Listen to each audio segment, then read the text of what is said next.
सम्मोहन और वशीकरण के जाल में फंसाकर एक स्त्री की जिंदगी और विवाह के पवित्र बंधन को, प्यार के रिश्ते को कैसे कमजोर करता है कोई और कैसे उठाता है इसका फायदा। आइए जानते हैं आज आरआरआर के फुल सीरीज एक्सप्लेनेशन में। लेकिन उससे पहले बस एक वादा कीजिए कि अगर आपको हमारा एक्सप्लेनेशन, हमारा अंदाज़े बयां पसंद आता है तो प्लीज सब्सक्राइब करके ही जाए, क्योंकि हमें आपके सपोर्ट और प्यार की बेहद जरूरत है। साल 2008 का समय दिखाया जाता है। मिठी और रूपा, दो सहेलियां, बिल्कुल अपनी बहनों जैसी, जितनी मासूम उतनी प्यारी, दोनों ही अपनी बातों में खोई गांव के रास्ते से चली जा रही है। मीठी रूपा को अपने गांव की सबसे खूबसूरत जगह दिखाने ले जा रही थी। तभी उसी रास्ते में अचानक ही उन्हें कुछ अजीब सा महसूस होता है और चलते हुए दोनों के कदम ठिठक कर रह जाते हैं, ये देखकर कि एक बरगद के पेड़ के नीचे कई सारे कौवे मरे पड़े हैं। ये तो कोई लौकिक घटना नहीं। दोनों ही स्तब्ध रह जाती हैं।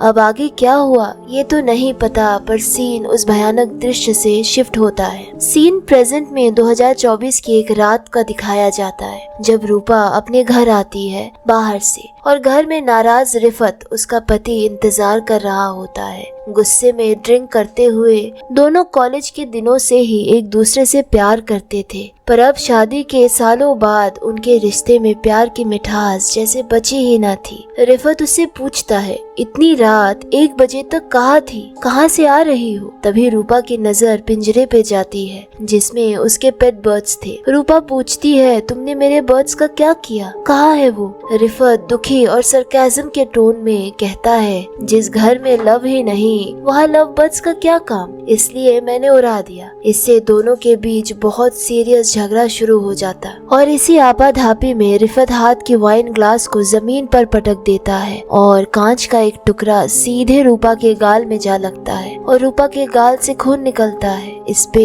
रिफत थोड़ा घबरा जाता है और सॉरी बोलकर मनाने लगता है, पर तब तक रूपा का पारा 7वें आसमान पर था। वो किचन से नाइफ लाकर खुद को ही मारने वाली होती है, पर रिफत जैसे तैसे कर उसके हाथ से नाइफ छुड़ा लेता है। अब इनके प्यार की पास्ट की कहानी दिखाई जाती है, जब रूपा रिफत को अपने घर ले जाती है अपने पेरेंट्स से मिलवाने और अपने प्यार और शादी का इजहार उनके सामने करती है। रूपा के पिता बहुत गुस्से में आ जाते हैं। ये सुनते ही गुस्से से आग बबूला हो उठते हैं और किचन से नाइफ लाकर रूपा को जान से मार देना चाहते थे, पर ऐन वक्त पर रिफत उनका हाथ पकड़ लेता है और रूपा की जान बचाता है। पर रूपा के पिता ये सदमा बर्दाश्त नहीं कर पाते और वही उसी हालत में उन्हें हार्ट अटैक आ जाता है। अब कहानी वापस से प्रेजेंट में आती है, जब रिफत नींद से जागता है और रूपा को आवाज देने लगता है और खोजते हुए किचन में जाता है, जहाँ का नजारा उसके अंदर का लहू जमाने वाला था। रूपा की लाश हवा से लटकी हुई थी, उसकी आंखें बाहर निकली हुई और टांगे बेजान हवा में झूल रही थी। रिफत की तो मानो दुनिया ही उजड़ गई। वो रोते रोते घुटने पर बैठ जाता है और अगले ही पल जैसे नजरें उठाता है, ये क्या, रूपा सामने ही जूस बना रही थी। थैंक गॉड ये उसका एक वहम मात्र था। रूपा को लगता है रिफत रोकर उससे माफी मांग रहा है। अब रिफत अपने ऑफिस जाता है, जहाँ उसकी एक और ओवर फ्रेंडली सेक्रेटरी भी होती है। उसे वो अपने और रूपा के बीच की सारी बातें शेयर करता था, अपनी टेंशन जाहिर करता है और कहता है, सिर्फ 3 महीने पहले ही तो रूपा और मेरे बीच बहुत प्यार था, लेकिन रूपा आज मुझसे नफरत करती है, मुझसे दूर जाना चाहती है। ये सुनकर डालिया उसे एक अच्छे दोस्त की तरह हिम्मत देते हुए कहती है, रिफत तुम दोनों 8 साल से एक दूसरे से प्यार करते हो। रूपा को प्यार से समझाओ, हासिल करो, गुस्से से नहीं, वरना वो और दूर चली जाएगी। लेकिन रिफत को देखने का तरीका डालिया का बड़ा ही अजीब सा था, जैसे उसकी नजरें रिफत को निहार रही थी। दूसरी तरफ रूपा अपनी माँ को बताती है कि वो रिफत से अलग होने वाली है और ये कहते समय वो अपने छोटे भाई औरको को अपने हाथों से खिला रही थी, जो उसे बहुत प्यार करता था। वो एक स्पेशल चाइल्ड था और रूपा के बगैर खाता ही न था। उसकी माँ को उसके डिसीजन से कुछ ज्यादा फर्क नहीं पड़ता, पर वो कहती है, काश उस दिन तुम्हारे पापा की जगह मैं मर जाती इन झमेलों से दूर। वो रूपा जो रिफत से इतना प्यार करती थी आज उसे छोड़कर जाने को आमादा क्यों है, ये जानने के लिए उसने एक प्राइवेट डिटेक्टिव हायर किया था। डिटेक्टिव आरिफिन रिफत को कुछ पिक्चर्स दिखाता है जिसमें रूपा रोहन नाम के एक पुराने फ्रेंड से किसी रेस्टोरेंट में मिलने गई थी। ये देखकर रिफत बहुत नाराज होता है क्योंकि रोहन वो लड़का था जो साल 2016 में रिफत और रूपा के साथ ही पढ़ता था और रिफत रूपा के रिलेशन के बावजूद वो सबके सामने रूपा को प्रपोज करता है और सबके सामने उसे बाहों में भर लेता है। इतना डेस्परेट था वो। गुस्से में रिफत उसे मारता और ये सब देख रूपा वही बेहोश हो जाती है। आखिर इतने सालों बाद रोहन जैसा घटिया इंसान से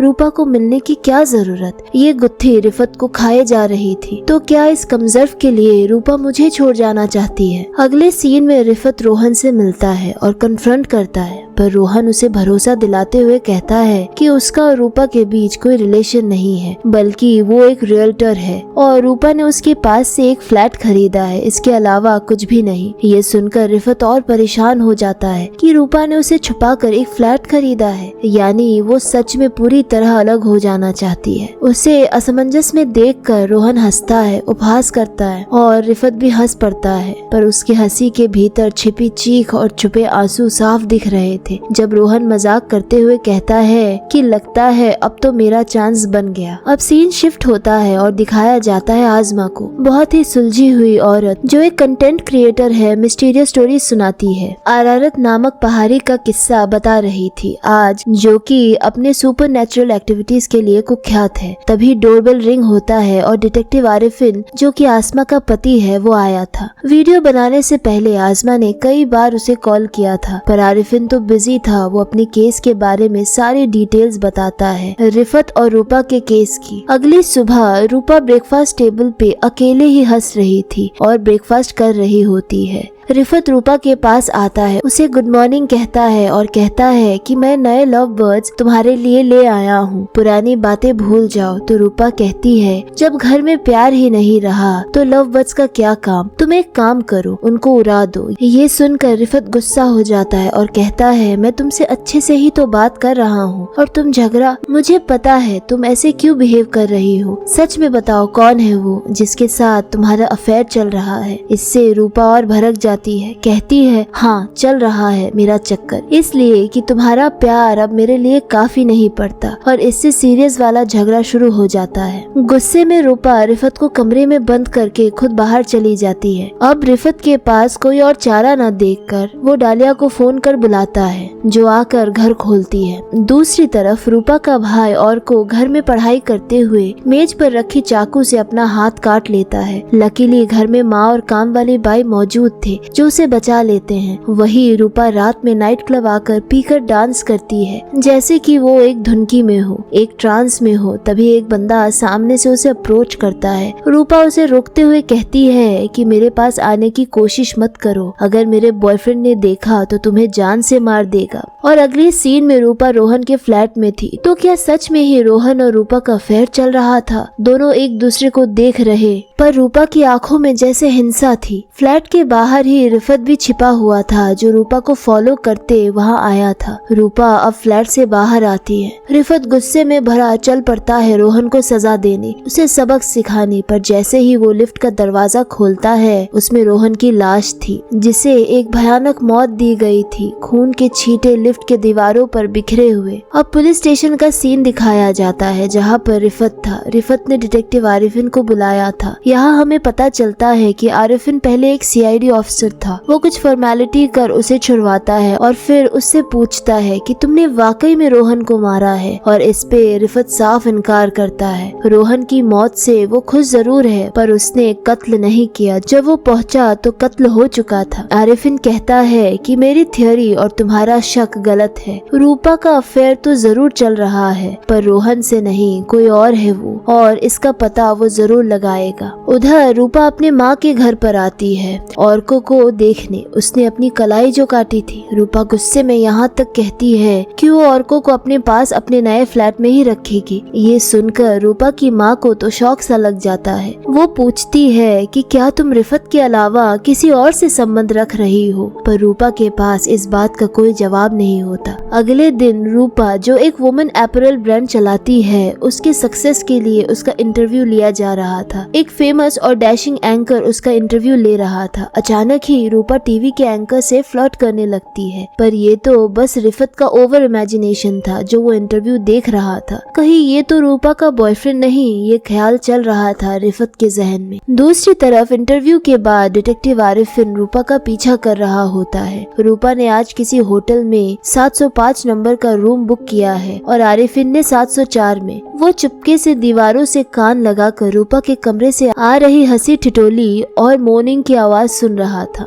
ऐसे घिनौनी आवाज से ये तो पक्का था कि रूपा का एक्स्ट्रा मैरिटल अफेयर इसी आदमी से ही चल रहा है। दूसरी तरफ दीवारों से सटे हुए आरिफिन को थोड़ी नींद आ जाती है। नींद खुलते ही आवाजें बंद हो चुकी थी। स्टाफ बताता है बगल का रूम चेकआउट हो चुका था। इस बार फिर डिटेक्टिव आरिफिन के हाथ निराशा लगी। घर आकर आरिफिन आजमा को बताता है कि अगर उस वक्त नींद न आती तो ये केस सॉल्व हो जाता। इन सबसे दूर कहानी वापस फ्लैशबैक में जाती है 2008 की वो कड़ी जहाँ सब कुछ शुरू हुआ था। रूपा और मिठी उस दिन मरे हुए कौवे के स्पॉट से आगे बढ़ते हुए एक सुनसान वीरान घर में जा पहुँचते हैं, क्योंकि मिठी की तबीयत उल्टियाँ करने के बाद और खराब थी और बाहर आंधी चल रही थी। और उस घर में रेस्ट करते समय वहाँ एक बकरा आता है जो एक टक उन दोनों को देख रहा था। उसकी आवाज भी थोड़ी डरावनी थी।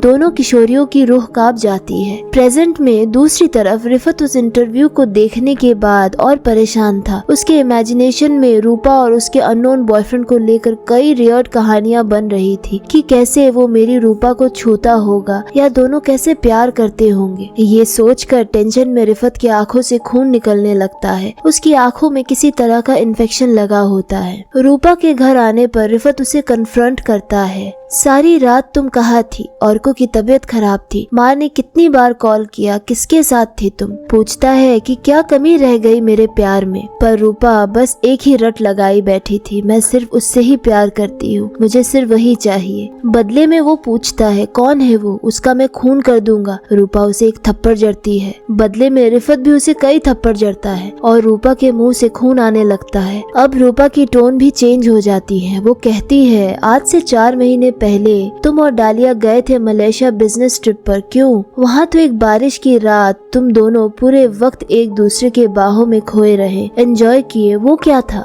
रिफत के सिर पर आसमान टूट पड़ता है। ये गलती तो बस एक बार की थी, ये तो कोई नहीं जानता। रूपा को कैसे पता चला? आगे की कहानी सुनिए मेरी सहेली की जुबानी।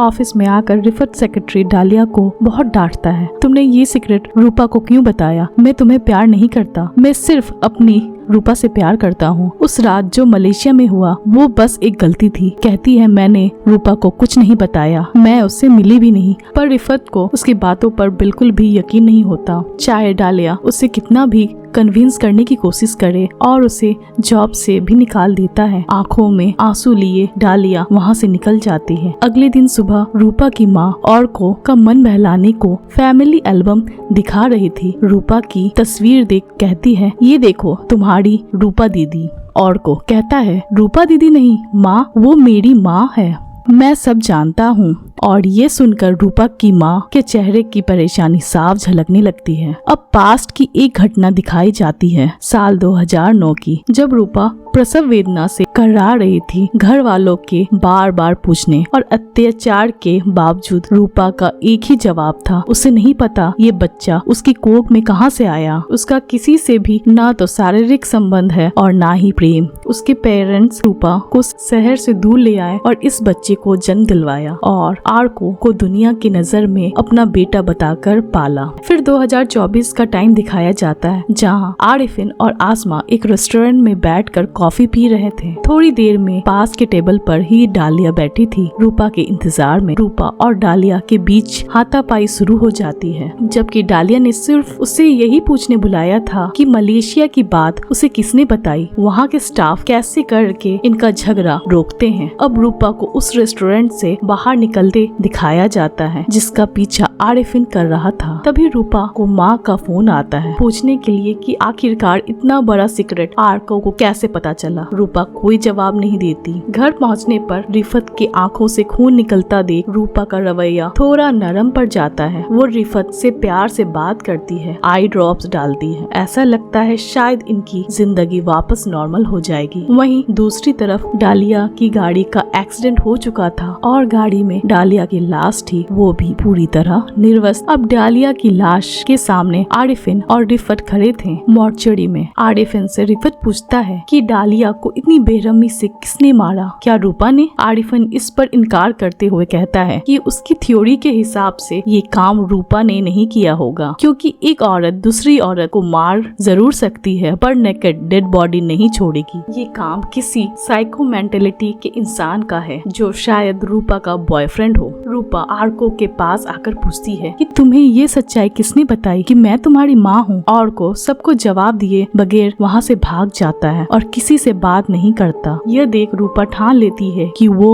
नए फ्लैट में आर्को को ले जाएगी और हमें कहानी एक बार फिर फ्लैशबैक में ले जाती है। साल 2009 का। रूपा ने एक बच्चे को जन्मा है। पिता के बारे में कोई नहीं जानता, इसलिए रूपा के बेटे को अपनी गोद में उठाकर रूपा की माँ पालने लगती है। यानी दुनिया की नजरों में रूपा की माँ आर्को की माँ है। सीन प्रेजेंट में आता है जहाँ रिफत रूपा के खरीदे नए फ्लैट में जा पहुँचता है। आज उसने शायद पी भी रखी है और वो जबरदस्ती रूपा के फ्लैट के अंदर घुस जाता है। बहुत खोजने के बाद भी उसे कोई आदमी नहीं मिलता। सोसाइटी का गार्ड आकर उसे धक्के मारकर बाहर निकालता है और घर पर रिफत को रूपा का साइन किया डिवोर्स लेटर मिलता है। इसका मतलब उन दोनों की शादी अब इतनी सालों के बाद टूटने वाली है और रिफत के आंखों से निकलते खून का अपशकुन सच होने जा रहा है। और हमें फ्लैशबैक की कहानी दिखाई जाती है जब रिफत और रूपा कॉलेज में थे और रिफत ने लव लेटर दिया रूपा को। रूपा के ऊपर घर में काफी बंदिशें थी। वो बिन ब्याही माँ जो बन चुकी थी, उसके पिता उसे हर बार पर डांटे। कैसे भी कॉलेज खत्म होने के बाद वो रूपा की शादी करवा देंगे। अगले दिन रिफत रूपा से लव लेटर का जवाब मांगता है तो रूपा उससे पूछती है क्या तुम सच में मुझसे प्यार करते हो, मुझसे शादी करोगी? तो रिफत भी तैयार हो जाता है। रूपा को खुद के घर में हो रहे सौतेले व्यवहार से घुटन सी हो रही। वो दोनों ही सीधे घर जाकर शादी की बात करते हैं जब उसके पिता को हार्ट अटैक आ जाता है, जो हमने कहानी की शुरुआत में देखा। आज प्रेजेंट में रिफत इतना टूट चुका है कि नशे की हालत में वो अपना होश खो बैठा है और कई सारी नींद की गोलियां खाकर मौत को गले लगाने की तैयारी में है। तभी अचानक उसे डिटेक्टिव आरिफिन का कॉल आता है जो उसे किसी होटल में बुला रहा है जहां रूपा उसका बॉयफ्रेंड मिलने वाले हैं। उसी रेस्टोरेंट में आरिफिन एक अनजान आदमी से सिगरेट जलाने के लिए लाइटर मांगता है। उस अनजान चेहरे को हम नहीं देख पाते पर वो आरिफिन का सिगरेट जला देता है। पर अगले ही सीन में हम आरिफिन को मरा हुआ देख पाते हैं। उसके बदन पर आंखों के पास कई तरह के निशान थे। यहाँ एक बात याद करने वाली थी कि इस केस की शुरुआत में रिफत के सिगरेट ऑफर करने पर इम्प्रेशन जमाने के लिए आरिफिन ने बस झूठ कहा था कि मैं सिगरेट नहीं पीता और सिगरेट ही पीते उसकी मौत हुई। आज उसकी बीवी आसमा उसे अंतिम स्नान दे रही है जब वो उसके बदन पर कई मार्क्स ऑब्जर्व करती है जो उसकी मौत की सुपरनैचुरल कनेक्शन को जस्टिफाई कर रहे थे। आसमा के मुताबिक डिटेक्टिव आरिफिन की मौत का काम खत्म कर आसमा रिफत के घर पहुंचती है जहां रूपा रिफत के घर से अपने बिलोंगिंग्स लेकर हमेशा के लिए जा रही थी। रिफत रोकना चाहता था पर वो नहीं मानती। आसमा आकर बोलती है कि आरिफिन की मौत हो गई है और तुम आखिरी बार मिलने तक नहीं आए। रिफत कहता है मैं बहुत बदनसीब हूँ, मेरे पास जो आता है वो मर जाता है और मेरे केस के सिलसिले में ही आरिफिन की मौत हुई। मैं आपसे नजर नहीं मिला पाऊंगा और इसलिए नहीं आया। मैं श्रापित हूँ। रिफत की हालत और अपने पति की मौत का रहस्य उजागर करने की अब आसमा ठान लेती है। रूपा अब अपने माँ के घर आकर औरकों को तैयार कर उसके भी बिलोंगिंग्स पैक करने लगती है नए फ्लैट में ले जाने को। पर तभी उसके उदासी की वजह पूछने पर औरको रूपा से कहता है कि मेरे पापा अच्छे नहीं हैं, मुझे उनके साथ नहीं रहना, मैं नहीं आना चाहता, तुम भी मत जाओ। थोड़ी देर के लिए रूपा सहम जाती है और पीछे से औरकों को बाहों में भर लेती है, लेकिन अगले पल उसके चेहरे का हाव भाव बदल जाता है और पूरे जोर से औरकों का मुंह बंद कर उसका गला दबाने लगती है। उसकी चेहरे की हंसी और आंखों का विवत्स वहशीपन दिखाई देता है। ये एक माँ नहीं हो सकती। पैरेलली उसी सीन में हमें आजमा भी दिखती है, जो रूपा की केस फाइल, लोगों की मौतों से जुड़े सबूत और आरिफिन के बदन के निशान पर अपनी खोजबीन जारी रखती है। आरिफिन के जुटाए सबूतों के जरिए जो आसमा का विश्वास पक्का कर रहे थे, ये कोई इंसानी नहीं, किसी डेमोनिक एंटिटी से रिलेटेड केस है। अगली सुबह रिफत को रूपा का कॉल आता है, जो बहुत ही प्यार में मजबूर सी फोन करते हुए कहती है, रिफत तुमने मुझे जाने क्यों दिया, मुझे डिवोर्स क्यों दे दिया, थोड़ा और वेट कर लेते, अब मुझे उसके साथ जाना होगा, तुम मुझे कभी नहीं देख पाओगी। ये सुनकर रिफत बोलता है कि तुम मुझे बताओ कौन है वो, मैं सब ठीक कर दूंगा। पर रूपा बोलती है कि उसने मुझसे मेरे प्यारे औरकों का खून करवाया है, वो मुझे भी नहीं छोड़ेगा, और तब तक फोन कट जाता है। वो भागकर रूपा के माँ के घर पहुँचता है, जहाँ माँ औरकों की लाश के बगल में बैठकर फूट फूट कर रो रही थी। रूपा वहाँ नहीं थी। तभी रिफत के फोन में कोई लाइव लोकेशन भेजता है रूपा का, और दूसरी ओर आजमा यूट्यूब पर अरारत माउंटेन से रिलेटेड सुपरनेचुरल घटनाओं में उसी निशान को फॉलो करती हुई दिखती है जो आरिफिन और रोहन के जिस्म पर थे। वो इसके बारे में और खोजबीन करती है। उस लोकेशन पर रिफत जा पहुंचता है, पर रात हो चुकी है, चारों ओर सन्नाटा और अंधेरा पसरा है। एक मकान जहाँ का ये लोकेशन था, वहाँ रूपा मौजूद थी, डरी और सहमी सी। मुझे बचा लो रिफत, मुझे बचा लो, ये शब्द थे उसके। रिफत कुछ बोल पाता वो एक काली बिल्ली को देखता है, जिसे फॉलो कर आगे के रूम पहुंचते ही उसके कंधे पर किसी का हाथ था। एक लंबा सा आदमी जिसकी आंखें काली, इंसान जैसा बिल्कुल नहीं। अचानक ही उसका चेहरा बदलने लगता है, रूप प्रतिरूप लेता है वो, खुद रिफत का प्रारूप, उसका चेहरा भी। ये देख रिफत बेहोश होकर वही गिर जाता है। उधर इस रहस्य के आखिरी चरण पर पहुंच चुकी आजमा रिफत को कॉल पर कॉल लगाती है, पर रिफत के ना उठाने पर वो वॉइस मैसेज भेजती है, रिफत मेरी बात ध्यान से सुनो, कुछ दिन पहले मैं यूट्यूब वीडियो के सिलसिले में टर्की के अरारत के पहाड़ियों पर रिसर्च कर रही थी। वहाँ पर कोई लोग गायब हुए, कईयों की मौतें, पर वहाँ से वापस कोई नहीं आया। जो लाशें मिली उनके बदन पर उल्टे यू का निशान है, जैसा कि आरिफिन या रोहन के बदन पर। ये मौतें जिन ने की है। तुम्हारी बीवी रूपा को एक जिन ले जाने वाला है, पर यह मैसेज रिफत तक नहीं पहुंचती, क्योंकि वो खुद उसी जिन की पहुंच में था।